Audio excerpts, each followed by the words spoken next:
আসসালামু আলাইকুম রহমতুল্লাহি ওবরকাতুহু।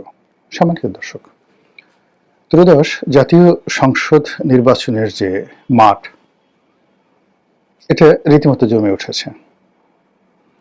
আমরা যারা দীর্ঘদিন ধরে প্রচার করে আসছিলাম বা সন্দেহ করছিলাম যে ডক্টর মোহাম্মদ ইউনূস ক্ষমতা থেকে যাবেন না, 5 বছর থাকবেন, 15 বছর থাকবেন, ইত্যাদি নানা রকম ন্যারেটিভ। তারপর আমরা যারা বলার চেষ্টা করছিলাম যে নির্বাচনের মাঠ জমবে না, আওয়ামী লীগ যেহেতু নেই, কে কার নির্বাচন করে, যেখানে বাংলাদেশের 50% লোক নির্বাচনের বাইরে, অথবা যেখানে 35% আওয়ামী লীগের যারা ভোটার, তারা এই ভোট কেন্দ্রে তাদের নেত্রীর কথা মতো আসবে না।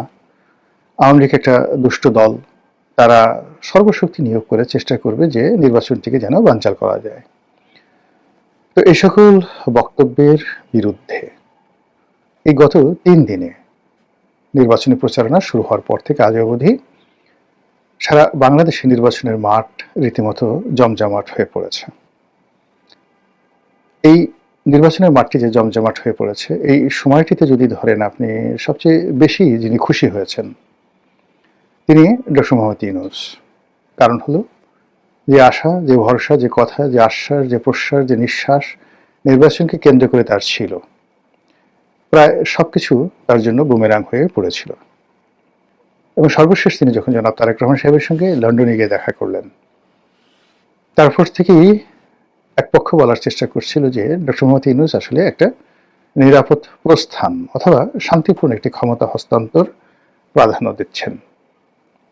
কিন্তু সন্দেহ যাচ্ছিল না নানা কারণে। প্রথম কারণ হলো ক্ষমতা কেউ ছাড়তে চায় না। দ্বিতীয় কারণ হলো ডক্টর মোহাম্মদ ইউনূসকে যারা চিনেন জানেন তারা সবাই বলছিলেন যে তিনি আসলে কোনো কিছু ত্যাগ করতে ছাড়তে অভ্যস্ত নন, বরং তিনি সব কিছু শক্ত হাতে আঁকড়ে ধরতে অভ্যস্ত। এর বাইরে নির্বাচনের ময়দানে রাজনৈতিক দলগুলোর ঐক্য হচ্ছিল না, জনগণ বিভ্রান্ত ছিল।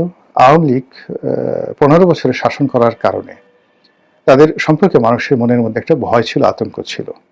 ভারতের মতো একটা বৃহৎ শক্তি আওয়ামী লীগের সঙ্গে আছে, কাছেই ভারত এখানে সার্জিক্যাল অপারেশন চালাবে, এরকম বিশাল বিশাল প্রচারণা ভারতীয় মিডিয়ার পক্ষ থেকে অব্যাহতভাবে করা হচ্ছিল। শেখ হাসিনা স্বয়ং বলছিলেন যে তিনি টুস করে যে কোনো সময় ঢুকে পড়তে পারেন। আর তার যারা লোকজন আছেন তারা এই ন্যারেটিভটিকে, অর্থাৎ শেখ হাসিনা যে কোনো সময় ঢুকে পড়তে পারেন, এটিকে তরতাজা করার জন্য দিল্লি থেকে, কলকাতা থেকে, ইংল্যান্ড থেকে, আমেরিকা থেকে তারা বারবার যে সকল কথা বলছিলেন তা হলো শেখ হাসিনার জন্য ভারত সব কিছু করতে পারে।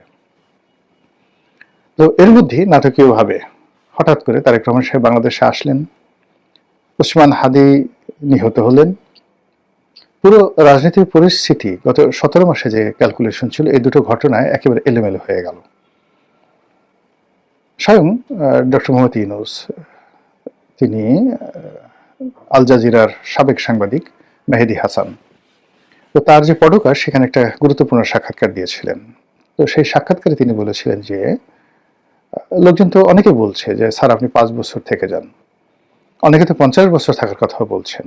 এবং এই কথা শোনার পর আমাদের তো সন্দেহ সঙ্গতের কারণে বাড়ে এই কারণে যে আমরা অতীতে এরশাদ সাহেবকে দেখেছি, শেখ হাসিনা তিনি 2014 থেকে 24 পর্যন্ত টানা 10 বছর কোনো নিয়ম কানুনের তোয়াক্কা না করে ক্ষমতায় থেকেছেন।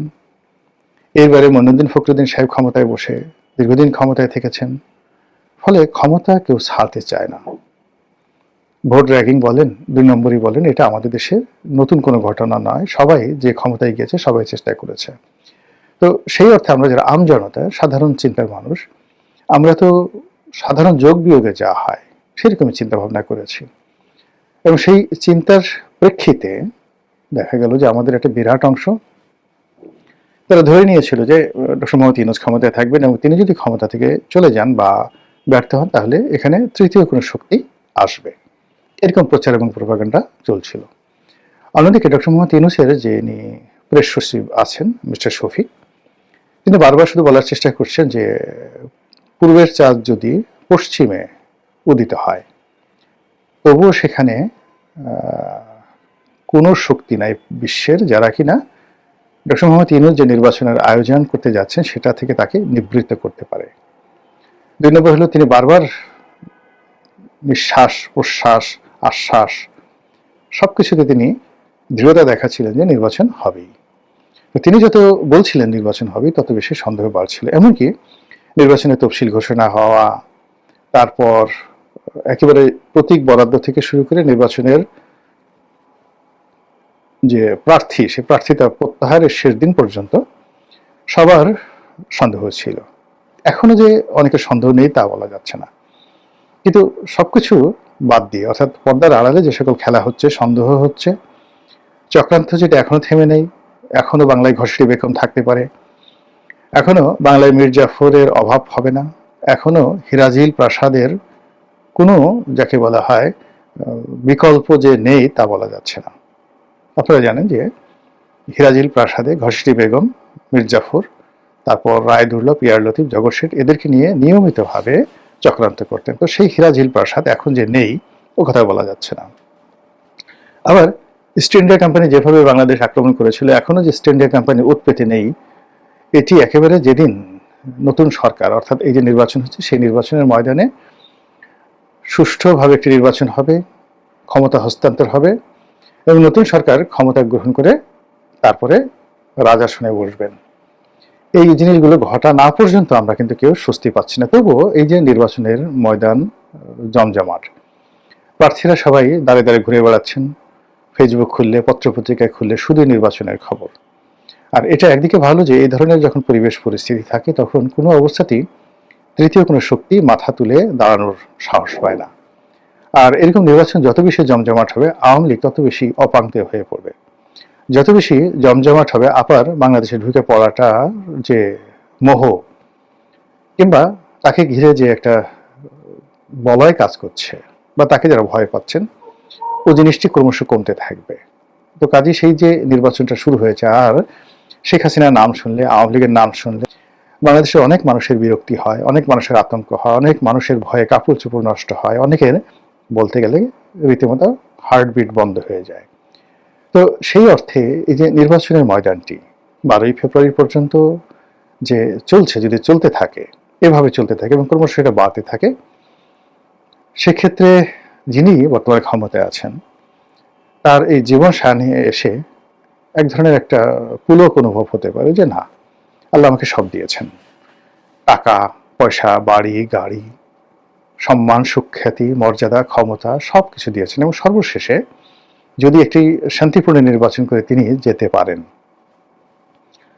তখন গর্ব করে সারা পৃথিবীতে তিনি বলতে পারবেন যে তিনি এরকম একটি নির্বাচন প্রতিকূল পরিস্থিতির মধ্যে করে দিয়ে এসেছেন। যে সময় ডক্টর মোহাম্মদ ইউনূস ক্ষমতা নিয়েছেন, তার অনেক ব্যর্থতা আছে, ভীষণ রকম ব্যর্থতা আছে। আইন শৃঙ্খলাতে তিনি খুবই মারাত্মকভাবে ব্যর্থ হয়েছেন, কিন্তু তারপরেও যে ব্যাপারটা হলো যে ওই সময়টিতে ঐক্যের প্রতীক রূপে এবং আন্তর্জাতিক যে চেইন রয়েছে, পাওয়ার চেইন, তার প্রতিভূ রূপে তিনি যেভাবে ক্ষমতায় বসেছেন, ওখানে অন্য কোনো মানুষ বসলে গৃহযুদ্ধ শুরু হয়ে যেত এবং কেউ কাউকে মানত না। এবং কৃতজ্ঞ থাকার চেষ্টা করুন, বা চেষ্টা করা উচিত যে ওই সময়টাতে তিনি যদি এই বয়সে বলতেন যে আমি বয়স্ক মানুষ, আমি পারবো না, আমার শরীর ভালো না, ওনার কথা কি বলবো, উনি তো 88 বছর বয়স, আমার নিজের ওনার হাঁটুর বয়সী বয়স, তো সেই আমার বয়স তো এখন প্রায় 60 বছর, কিন্তু তারপরেও তো এই যে সামনে যে নির্বাচন, প্রার্থী হওয়ার মতো সাহস আমার হলো না। আমার যে শারীরিক অবস্থা, মানসিক অবস্থা, অর্থনৈতিক অবস্থা, দল বিএনপি থেকে একাধিকবার বলা হয়েছিল নির্বাচনের জন্য, কিন্তু আমার সাহস হলো না, আমার কাছে মনে হলো যে আমি পারবো না। তো সেটা তো ডক্টর মোহাম্মদ ইউনূসের ক্ষেত্রে সেটা প্রযোজ্য ছিল। তো সেই ক্ষেত্রে তিনি যদি না আসতেন, তাহলে কি করতেন আপনারা, কাকে নিতেন? এবং ডক্টর মোহাম্মদ ইউনূস ভুল করেছেন পরবর্তীতে, কিন্তু প্রথম তাকে নিয়ে আমাদের যে আশা, এই আশার কারণে আমরা যেভাবে প্রায় 3 মাস 4 মাস শান্ত ছিলাম, ওটা কি অন্য কারো দ্বারা সম্ভব ছিল? তো সেই দিক থেকে তিনি যখন চলে যাবেন, তার প্রেস সচিব যেটা বলেছেন, অনেকে কাঁদবে, আমার কাছে তাই মনে হচ্ছে। তিনি চলে যাওয়ার পর অনেকে কাঁদবেন। এর কারণ হলো বাংলাদেশে ডলারের মূল্য স্থিতিশীল রাখা গত 17 মাসে, রিজার্ভ বৃদ্ধি হওয়া, ব্যাংকিং সেক্টরে যাকে বলা হয় একটা চেইন আনা, সুপ্রিম কোর্টের যে আলাদা সচিবালয় প্রতিষ্ঠা করা, এরপরে জাতীয় রাজস্ব বোর্ডের যে দুটো বিভাগকে আলাদা করা, এটা কোনো রাজনৈতিক সরকার পারত না। তিনি সেটি করে ফেলেছেন। অর্থাৎ জাতীয় রাজস্ব বোর্ড এবং কর অঞ্চল, যারা কর কালেকশন করবে তারা নীতি নির্ধারণীতে থাকবে না। এই যে বিভেদটি বা এই যে পৃথকীকরণটি, এটি কখনো কোনো রাজনৈতিক সরকার করতো না, পারতো না। তিনি সেটা করে গেছেন। এরকম অসংখ্য ঘটনা, যেটা অনেকগুলো মামলা, কয়েক লাখ মামলা তিনি প্রত্যাহার করেছেন খুব অল্প সময়ের মধ্যে বিভিন্ন মানুষের। আপনি অভিযোগ করলে অনেক কিছু করতে পারেন। তো এই বিষয়গুলো এখন আলোচিত হচ্ছে না, এখন শুধুমাত্র দৈনন্দিন রাজনৈতিক কর্মকাণ্ড আলোচিত হচ্ছে। কিন্তু তিনি যখন থাকবেন না, নিঃসন্দেহে কথাগুলো আলোচনা হবে এবং আমরাই করব, মুখ ঝুলিয়ে ঝুলিয়ে আমরা করব, তার পক্ষে কথাবার্তা তখন বলবো। তো যেটা বলছিলাম যে নির্বাচন যে জোয়ার চলছে, সেই জোয়ার যত বাড়বে ততই ডক্টর মোহাম্মদ ইউনূসের মুখে ভরা পূর্ণিমার চাঁদের হাসি ঝলমল করে জ্বলতে থাকবে। এবং তার যে প্রেস সচিব, আপাতত আসলে একজন ভদ্রলোক, ক্ষমতার এই সময়টাতে বসে বিভিন্ন কারণে তার অনেক বক্তব্য আপনার আমার পছন্দ হয়নি, আমি নিজেও তার অনেক সমালোচনা করেছি, কিন্তু বাস্তবিক অর্থে তিনি একজন ভদ্রলোক, ভালো মানুষ, এবং অসততার কোনো নজির কখনো তার জীবনে অতীতে ছিল না। আর গত 17 মাসে জনাব শফিক অসৎ হয়েছেন, এরকম কোনো নজির নেই। কারো কাছে ঘুষ খেয়েছেন, দুর্নীতি করেছেন, কোনো নজিরই নেই। শুধুমাত্র তার কথাবার্তা, অ্যাটিটিউডের কারণে আমরা অনেকে তার সমালোচনা করেছি। তো এই মানুষটিও জীবনের ঝুঁকি নিয়ে তিনি দায়িত্ব পালন করেছেন। অনেক অপমান, অনেক লাঞ্ছনা, অনেক গঞ্জনা তিনি সহ্য করেছেন। কাজেই এরকম একটা নির্বাচন যদি সুন্দর হয়ে যায়, অ্যাটলিস্ট এই ভদ্রলোকও তৃপ্তির হাসি হাসতে পারবেন বলে আমার কাছে মনে হচ্ছে। ভবিষ্যতের মালিক আল্লাহ, আল্লাহই ভালো জানেন কোনটি উত্তম, কার জন্য কি পরিণত অপেক্ষা করছে। আল্লাহ আমাদের সবাইকে হেদায়েত দান করুন, ভালো রাখুন, সুস্থ রাখুন। আসসালামু আলাইকুম ওয়া রাহমাতুল্লাহি ওয়া বারাকাতুহু।